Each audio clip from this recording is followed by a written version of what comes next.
Hey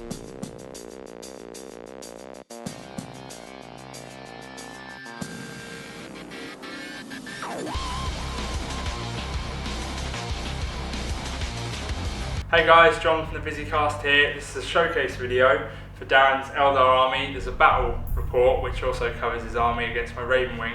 We're just going to show off his miniatures because they're really well painted, and also talk about how long you've been playing it, why you play it, the playstyle, where you got tips for painting and all that sort of stuff. So how long have you been playing Eldar? I think I first dabbled in 40k when I was about 13 or 14. Yeah, and was that Eldar? No, it started off with Marines. Yeah. First box of Marines we bought, tactical Marine box. Mum and Dad didn't want to actually buy the glue, so my dad got home from work and he brought some, but he bought some two-part glue, so you got a yellow bit and a blue bit. Oh, you mix it together, they were green, yeah, and stuck the arms on with them. Yeah. But the arm, the join of the glue was as thick as the arms. Oh, really? Terrible stuff. Ah. And then I picked Eldar after that, and in one form or another, I've always had an Eldar army. Because there's always been units I've really loved. I'm very into the idea of, you know, the fluff background, 2 units, which is why I have Dark Reapers, Warp Spiders, terrible models, cool sort of rules, theme, that sort of thing. And Wraithlords, always love Wraithlords. Again, not as good as a Wraith Knight.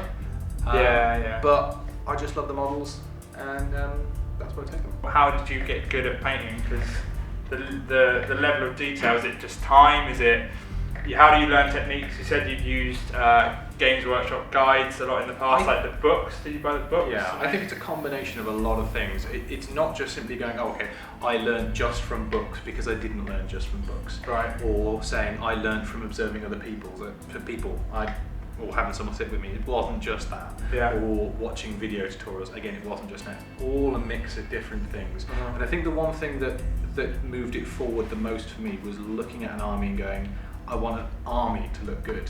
Yeah. So I wouldn't just sit there and go, okay, well, I'm going to build this army ready to play. I'll build something to play based on the models that I like, which I think will look good. And I want the army as a whole to look as good as possible. So over the course of an army, you get an opportunity to actually test out loads of different things you wouldn't necessarily have done. Right. So I have an Ultramarines army, and one of the things I wanted to do there was to learn how to blend. So wet blend across from a dark sort of blue to a light blue. And that I learned to do fairly well just through the course of doing an army. So you might want to think about, say, doing black, for example. You might not be very good at doing black, so you might do a Ravenwing army, but you will be far better at doing black, and particularly edge highlighting, if you manage to go and complete a whole army. So I have friends, or a friend that likes to go Golden Demon.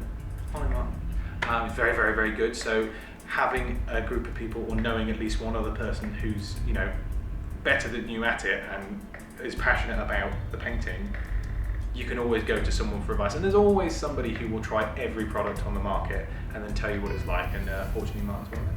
Cool.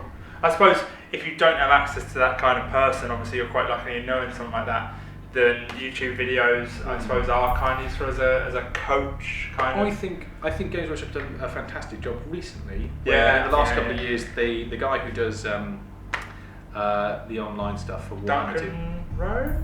I don't know why I said that. Can't remember, he's a legend. The video, I mean, the things that they do well with that is obviously they go through step by step, and the key bit that they do is the paint range that they have will allow you to pick sort of a complementary series of colours, as it were, and they'll teach you how to use those colours together. Yeah. And half the time is not really about the skill that you're using, how fine you can do a highlight or how steady your hand is. If you have the colours in the right place and you know which colours to use with what, almost doesn't really matter. So you can get something that looks good just by picking the right colours to it, and then over time, if you're doing a whole army, then you can get better at doing the edge highlights or try out some different things. So the stuff they have there online is really good. And also, I mean, I bought the Harlequin book, and good for 2 things. Great for choosing colours that go well with each other, particularly for highlights, and also very good for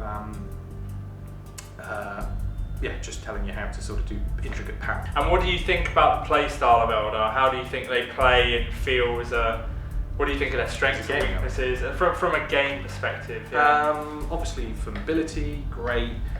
Chucking out loads of shots, brilliant. So those two are really, really good. Yeah. They don't necessarily, I don't think they need to work as, I don't know if synergetically is a word. They don't need as much synergy as they used to. Right. It's great that they've brought the aspects back into a point where it's worth taking them.